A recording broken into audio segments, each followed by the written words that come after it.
Seja muito bem-vindo ao Escudo do Mestre, o programa para você que mentiu que era mestre de RPG no seu currículo e agora precisa aprender tudo o que tem que saber antes da sua próxima sessão. Eu sou o Gil. E eu sou o Bola. E comecei a mestrar por necessidade. Ninguém queria mestrar pra mim, tu tinha se mudado, não tinha mais mestre de jogo. E eu me vi tendo que ou parar de jogar ou decidir pegar uma mesa pra mestrar. E essa é a história mais normal de todo mundo. Acho que quase todo mundo começa a mestrar porque não tinha quem mestrasse pra ele ou alguma coisa assim. No nosso grupo aconteceu uma coisa interessante. Quase todos os jogadores durante esse período que nós estávamos começando começaram a mestrar para que o mestre da outra sessão também pudesse jogar. Isso acontece de as pessoas começarem a mestrar por necessidade, não vontade, porque existe um mito que é muito complicado. Você tem que ler demais, tem que saber demais, tem que se preparar demais. Mas para começar a ser um mestre, criar aventuras assim que as pessoas vão contar no roda de amigos e lembrar com saudade, você precisa saber tudo? Você precisa saber todas as regras? Não, você precisa saber o suficiente, eu diria. Eu acho que é bom, sempre que você vai querer começar a mestrar um sistema, aprender pelo menos a mecânica básica, como é que se resolve conflitos, como é que se resolve problemas, como se recompensa os jogadores depois que resolve esses problemas. E o resto você vai aprendendo com o tempo. Ok, mas eu assisti então programas no Twitch de pessoas mestrando, jogos muito legais, meus amigos gostam de RPG, todo mundo quer saber, mas a gente não tem um mestre, por onde eu começo? Eu acho que primeiro você tem que descobrir o que você quer jogar. Que tipo de jogo? Você quer jogar fantasia, ou um horror pessoal, ou um cyberpunk, ou outro tipo de ficção científica? Quando você descobre o que você quer jogar, você pode procurar sistemas que relacionam a isso. Por exemplo, se quer jogar fantasia, eu diria que o mais fácil é pegar um livro do D&D quinta edição para começar a jogar. A maioria desses sistemas existem kits introdutórios, né? Por exemplo, a quinta edição existe o kit introdutório, o Starter Kit, que vem com uma aventura, uma aventura já criada para jogadores e mestres iniciantes, um livro de regras resumidas, que vai te acompanhando durante essa aventura, fichas prontas para os personagens, já, se não tiverem interesse em criar seus próprios personagens, e um set de dados, para já comprar esse kit e já começar a jogar. É responsabilidade do mestre ter os dados, ou ter os acessórios, as miniaturinhas? Não, porque, na verdade, miniaturas e a maioria dos acessórios você não precisa. Você precisa da ficha, dos dados e de algo para anotar. Uhum. E eu acho que não é responsabilidade do mestre, é responsabilidade do grupo como um todo. Sim. E uma coisa interessante é que se você não quiser nem fazer conta, nem calcular, você pode tem várias calculadoras de rolagem de dados que faz isso automaticamente. É um aplicativo que você baixa. Não é tão divertido pra mim, que eu gosto do dado, eu gosto do som, eu gosto de olhar pra eles, mas pode ser uma alternativa caso você queira começar hoje e não sabe por onde começar. Tanto no seu telefone quanto online, em algum website aí você consegue ter alguma coisa que faz essa função. E eu acho que isso é um ponto importante a gente começar a falar de ferramentas, porque hoje em dia, quando a gente começou, há muitos e muitos e muitos anos atrás, não existia muito RPG online. Existiam alguns fóruns onde o pessoal jogava, a maioria em inglês. E senão você tinha que ter um grupo de amigos da escola ou algo assim que queira jogar e se reunir. Mas hoje em dia, se você está interessado em jogar, existem grupos em redes sociais, tanto no Facebook, WhatsApp, gente no Twitter, grupos no Discord, além das ferramentas de jogo mesmo, como o Roll20, que tem sua própria comunidade para procurar jogos. E você pode escolher começar por ali, porque você testa as coisas que funcionam. E é por áudio, então é uma coisa assim mais rápida, mais informal, mais, na minha opinião, mais acessível. Qualquer um pode fazer. Dá para você sentir a temperatura, você colocar o dedinho na água antes de ir para uma campanha cara a cara em algum evento, alguma coisa assim. Se você precisa de 2 jogadores, é possível fazer uma campanha para uma única pessoa, inclusive é uma boa ideia para você se testar, você começar a entender quais são as dúvidas, deixar as dúvidas surgirem, entender as mecânicas de como funciona o sistema que você vai estar utilizando junto com uma única pessoa, com 2 pessoas. Evite um grupo muito grande logo de cara, porque às vezes essas questões mecânicas vão atrapalhar essa sua primeira experiência e talvez não te dê a chance de desenvolver os hábitos que são importantes para que você consiga fazer isso de uma maneira prazerosa e divertida. Mas ainda assim, se o seu grupo de amigos são 7 ou 8 pessoas e todo mundo quer jogar, se vira, uma hora você aprende. Aprende ou no amor ou na dor.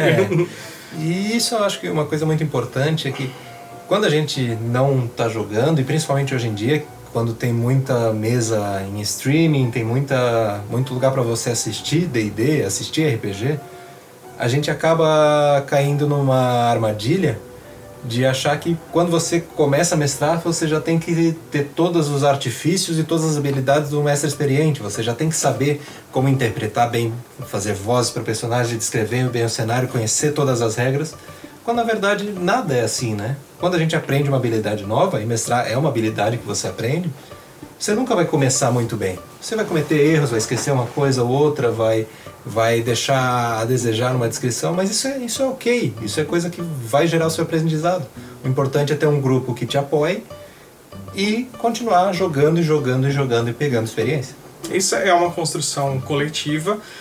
Uma coisa que funcionou muito para mim foi criar um mapinha, uma espécie de checklist de coisas que eu devo fazer sempre que acontecer alguma coisa importante. Por exemplo, eu tinha um checklist para descrição de cena. Então, eu quero descrever a cena, mas não fazer isso um filme, fazer como se fosse uma CG de videogame, uma divisão de capítulo, alguma coisa assim, mas ser breve. Descrever 3, 4 sentidos ali. Então, vocês sentem esse cheiro, vocês ouvem isso, vocês têm a sensação do gotejar da água, esse tipo de coisa.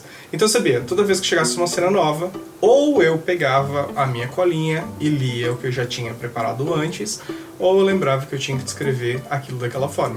Mesma coisa, como fazer a rolagem de iniciativa, como fazer a ordem dos ataques dos meus NPCs também. E todos esses assuntos, tanto como descrever, como organizar uma partida, organizar iniciativas, são assuntos que a gente vai tocar nessa temporada do Escudo do Mestre.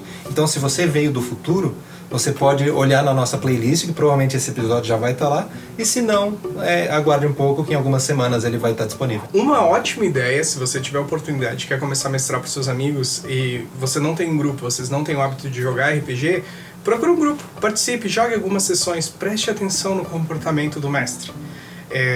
Um segredinho para você que está pensando em mestrar, ou que nunca teve essa experiência ainda. Quando você está jogando RPG, você vai se divertir muito, vai passar um filme na sua cabeça.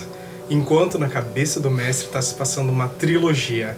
A gente teve uma situação na última campanha que nós precisávamos pegar um artefato. Na nossa cabeça o desafio era pegar esse artefato. Na do Bola, que estava mestrando, ele sabia 10 coisas que estavam acontecendo, ele estava controlando o tempo. Toda vez que a gente não estava agindo nas outras coisas aconteceram ali. Na sua cabeça passa um filme, na cabeça dele uma enciclopédia. E isso é muito legal. Você vai ter prazer em mestrar quando você tiver essa oportunidade de se ter uma imersão profunda na história que você está contando e você saber o porquê que as coisas estão acontecendo, de forma que às vezes o jogador nem tem a chance de entender. Você talvez vai mostrar para eles lá no futuro as consequências de algumas decisões que ele tomou lá no passado. Com o tempo você vai ver que mestrar não é uma punição, não é eu vou ter que mestrar para ter jogo. É um prazer, é algo bom que vai acontecer, é um privilégio que você tem de poder ajudar seus amigos a contar uma história.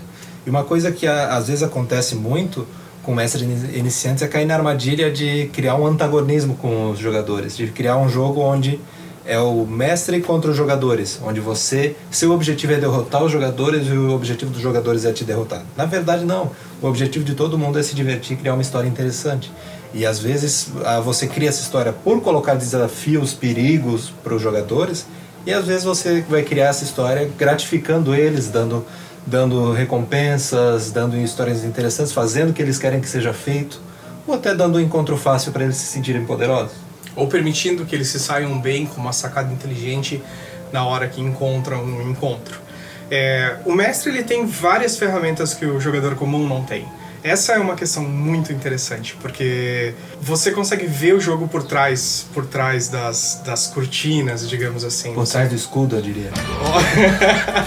Do escudo mestre? Ah! E os jogadores, geralmente, eles podem ter uma percepção um pouco mais rasa dessa história. Mas você traz eles junto para a construção da história que a sua vida fica mais fácil. Então não fique resistindo os jogadores, não fica tentando fazer eles ir para a esquerda ou enfrentar determinada dungeon, determinada calabouço, alguma coisa assim. Ouve, presta atenção no que eles estão falando. Quase algumas das melhores sacadas que eu já tive em histórias de RPG foi quando os meus jogadores... Eu fiz o que o jogador pensou que eu deveria fazer, porque eu achei a ideia dele muito mais legal que a minha. E até hoje ele me encontra... Cara, você lembra aquela vez que eu bati com uma caneca no... E assim por diante, sabe? Isso eu acho muito legal, porque você tá tecendo a realidade daqueles personagens. Isso que você falou é algo bem legal. Roubar a ideia dos jogadores. Deixa eles discutindo. Eles têm um problema para resolver. Deixa eles discutindo planos. Deixa eles discutindo os planos do vilão. E fica ouvindo. Porque quase com certeza eles vão criar um plano pro vilão muito melhor do que você tinha criado. Aí você faz o quê? Quietinho, você anota o plano que eles deram, usa ele em vez do seu planinho ruim de antes, deixa acontecer, e quando acontecer, eles vão ficar maravilhados que eles adivinharam o plano do vilão, quando na verdade foi ideia deles. Exato, a sensação de, cara, foi mais esperto que o mestre, eu já sabia que isso ia acontecer lá na terceira sessão. É legal, é uma ferramenta para você deixar todo mundo criar uma imersão para todo mundo no jogo. Existem muitos recursos, muitas ferramentas para jovens mestres ou mestres experientes, e você consegue ver alguma coisa aqui ao redor. Você vê que tem muito material de RPG. Eu preciso ler todos esses livros, como, na sua opinião, o que é fundamental? Eu acho que não precisa ler tudo, mas eu acho que você precisa ler o básico. Você tem que entender como o jogo funciona e as ideias básicas dele, e para isso a quinta edição é muito boa, porque ela deixa muito aberto, ela te ensina o básico e deixa o resto tudo aberto para você tomar decisões baseadas nesses princípios. Então ela vai te explicar como resolver um conflito, como decidir a dificuldade de um teste, mas não vai te dar todas as respostas. Porque você não vai querer ficar lendo tudo. Porque vai chegar na hora do jogo, você vai decidir. Então o que precisa é ter uma base, e eu acho que a gente cria-se um problema onde a responsabilidade é toda do mestre de ler as regras, e ele tem que ficar dando aula de RPG durante o jogo. Uhum. Eu acredito que é dever de todo jogador ler pelo menos todas as regras da sua classe, do jogo, do personagem que você joga. Se você está jogando com um personagem, você deveria conhecer as regras daquele personagem, Giovanni. Incentive seus jogadores a fazer isso. Ou encontre um amigo otário lá, né? A eles entenderem como funcionam as suas magias, como funcionam os seus personagens. Quase sempre você vai ter alguém no grupo que tem muita afinidade com essa questão das regras, e essa pessoa naturalmente ela vai entender bem o sistema, e ela com certeza vai te ajudar a tomar decisão. Mas como funciona então para ter vantagem, se flanquear? Isso não tem nessa edição, ou tem na outra. Sempre tem alguém que coletivamente vai te ajudar a tomar as melhores decisões. Ok, mas a gente conversa aqui sobre não precisar ler todos os livros. Entretanto, você pode ler todos os livros. Como mestre, principalmente se você está começando a mestrar, você vai ter ferramentas sensacionais. Existem tabelas nos livros que ajudam você a fazer coisas maravilhosas. Você criar descrições de cenas. Inclusive, você pode jogar aleatoriamente dados para que determinadas coisas aconteçam, encontros aleatórios, dá para nomear tabernas jogando dado também. E ter esse tipo de repertório e ter as dicas, eles têm dicas de mestragem sensacionais lá, vai mudar completamente a sua dinâmica de mestragem. E vai deixar mais familiar com o sistema, com as regras, com o livro. Porque se pintar algum momento durante a história que alguma regra seja questionada, se você precisa voltar nele para saber como algo funciona, se você já leu o livro, você vai normalmente saber mais ou menos onde essa regra está. Hoje, se eu precisar pegar qualquer coisa no livro do jogador de D&D, eu rapidamente vou chegar naquela página, porque eu conheço o livro. Então, eu não preciso esperar até o final da campanha, da sessão, ou parar a sessão por completo para ler o livro, porque em 2 minutos eu já estou com a regra na minha mão e eu posso corrigir ou não. E existem vários recursos online para fazer essa busca bem rapidinho também, principalmente se você entende inglês.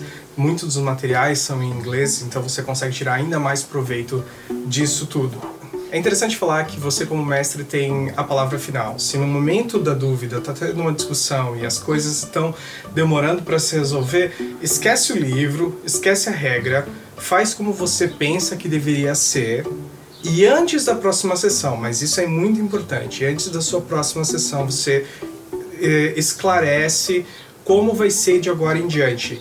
Porque se você faz uma resolução de desafio de uma forma agora, e daí depois você lê a regra e não conversa com o seu time e passa a fazer de outro jeito, o seu jogador vai se sentir traído, vai sentir que você, adaga nas costas. Por quê? Porque ele está esperando que a consistência desse universo. Seu trabalho como mestre é oferecer ao mundo uma experiência consistente. Mas apesar de você ter a palavra final, isso não se traduz em autoridade. Você não é um jogador num patamar superior aos seus jogadores. Está todo mundo igual, mesmo que você tenha a palavra final por motivos de organização, por motivos de necessidade daquele mundo. Como você é o mundo e os antagonistas, você vai ter que ter mais controle das regras. Mas isso não quer dizer que você seja superior. Você não deve usar essa habilidade para colocar os jogadores num patamar abaixo. Lembre-se, o seu dever não é ganhar, não é derrotar os jogadores. É formar uma história divertida. Eu gero o mundo onde os personagens estão e eu gero os antagonistas, os personagens do mestre. Como eu faço para deixar esses personagens interessantes, para que o chefe da guarda da cidade seja diferente do goblinzinho que eu encontrei na floresta, ou do super mago que vive na montanha isolado, na torre? Como tirar melhor proveito? Você interpretar personagens, tanto de jogador quanto NPCs, não quer dizer que você precisa ser um ator. Você não precisa criar vozes e maneirismo para eles, apesar disso ser algo muito agradável. Vai depender do seu nível de conforto, quão confortável você está em fazer esse tipo de coisa.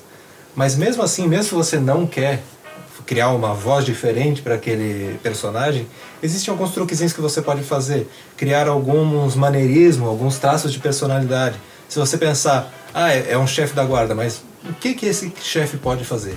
Se você disser que ele manca por causa de uma aparente ferida na perna, já cria um traço para ele. Ele provavelmente já combateu numa guerra e virou chefe da guarda depois disso por causa da lesão dele. Ou ele tem uma gagueira, ou ele tem um pavio mais curto. Você cria alguns traços de personalidade para ele. E isso, o livro do mestre de D&D tem muitas dicas de como fazer e tabelas de traços de personalidade para NPCs. Você pode simplesmente jogar e descobrir se tem ou não. E daí isso, seguindo esses pequenos traços de personalidade, vai ajudar os jogadores a lembrarem daquele personagem como alguém específico, e não só mais uma cara do mestre. É interessante você usar também outras ferramentas. Se você encontrar uma figura que, olha, esse cara parece com isso, eu recomendo você pegue e leve em maneirismos muito estereotipados, como gagueira, se você quiser interpretar, para personagens que vão interagir demais com o grupo. Use para personagens que falam um pouco, você economiza bastante esforço, porque depois de um tempo fica repetitivo. Pra você, pode ficar cansativo pros jogadores e acabar... E quanto mais o jogador vai interagir com aquele personagem, menos ele precisa fazer para se destacar. Porque a relação entre os personagens jogadores e o NPC vão ficando mais fortes. E com isso, pequenos detalhes na personalidade dele vão ficando mais fáceis de se lembrar. Então, para um personagem que você vai ver uma vez e você quer que eles lembrem, cria um traço mais forte. Mas se você sabe que ele vai ser um personagem recorrente na campanha, você não precisa se esforçar tanto nisso, porque pequenos traços vão ser criados e os personagens vão criar também. Porque apesar de ser importante às vezes criar uma história para aquele personagem, de quem ele era antes de encontrar o grupo, para o grupo o que ele fizer depois de encontrar com o grupo vai ser muito mais importante. Então, vão acabar lembrando mais do que esses jogadores fizeram com esse NPC do que qualquer coisa que você criou antes. Então, nesses casos, menos é mais. Muitas das pessoas que estão assistindo aqui são mestres já com alguma experiência de RPG. Outros são jogadores que chegaram aqui agora. Por isso é tão importante você usar aqui o espaço de comentários. Conta pra gente, conversa como que você lida com isso. Nós podemos incorporar, inclusive, seu comentário num vídeo futuro. Nós vamos fazer vídeos específicos sobre esses assuntos e o seu feedback é muito importante. Nós adoramos essa comunidade de RPG que temos aqui no Brasil e a gente quer apoiar ela e convidamos você para fazer parte disso junto com a gente. A forma mais fácil, mais rápida e mais barata que você pode fazer isso agora é se inscrevendo no canal, clicando no sininho para que o algoritmo do YouTube entenda que a gente é relevante e, claro, você vai ver todas as notificações de cada vídeo novo que for lançado aqui no canal. Isso, e aproveite e dê uma olhada na playlist do Escudo do Mestre, que você vai ver nossos episódios anteriores. E dependendo de quando você ver esse vídeo, provavelmente teremos mais alguns vídeos futuros, inclusive sobre temas tocados nesse episódio. Como um exercício para que você se torne um mestre ainda melhor, quando você te fizer, crie uma one-shot, uma campanha de um único episódio, e aí você exagera e vai onde você quiser. Sabe uma coisa que você pode fazer, que é muito interessante e vai te desafiar um monte? Use todos os geradores aleatórios que você conseguir encontrar no livro do mestre ou no livro de jogador para dar traço de personalidade, para dar nome para as coisas, para criar a sua campanha e tente se adaptar a ela. Isso vai te deixar muito mais flexível para situações inesperadas em uma campanha mais séria no futuro. E não esqueça de que a melhor forma de aprender a mestrar é mestrando. Então, jogue muito, jogue sempre que puder. E converse com seus jogadores, pergunte o que eles acharam, o que teve de certo, o que é errado, e aceite as críticas, não leve para um lado pessoal, porque isso vai te ajudar muito. É isso aí, galera. Foi muito legal conversar com você. Semana que vem o próximo vídeo vai ser sobre descrição de cena, então vamos esperar ansiosos pelos seus comentários e por enquanto é só, eu fico por aqui e até mais. Tchau, tchau.